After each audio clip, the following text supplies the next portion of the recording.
James Ingram from Butts County called me earlier this week upset after learning from his health insurance company that because he was on a Medicare plan, he was not eligible to get paid back for the cost of his at-home COVID-19 tests. But fortunately, after the government reversed course, I was able to call Mr. Ingram back with some good news. James Ingram says his wife Debbie is always on him to be careful about COVID-19. My wife's very about wear your mask. Put your mask on, James. Because the 64-year-old retired Jackson, Georgia auto hauler and grandfather of 7 has heart problems. She's real serious about that mask.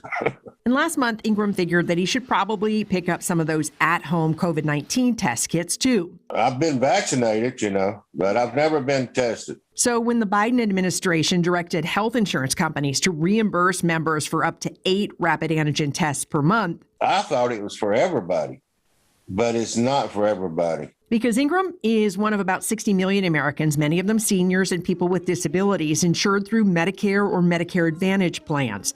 And he learned that the government-run insurance program does not and has never covered over-the-counter tests like rapid antigen tests, which can cost about $10 to $12 each. It didn't make no sense to me at all.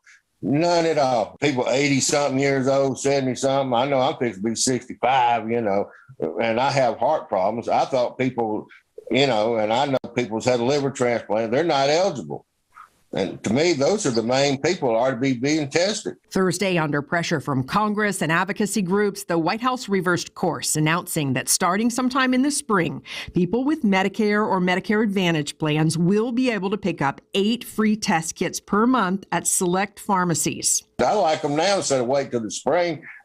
Don't catch COVID, you know what I'm saying? Ingram's already ordered a handful of these free at-home tests through another program, but this would give him some backups. And he's already planning to ask his local pharmacy if they will offer the tests when they're ready. Hopefully I don't have to be really tested and get sick, I hope nobody does. And we don't have a lot of information about this rollout except to say that it will start in the spring and will be through select pharmacies. For your Fox Medical team, I'm Beth Galvin.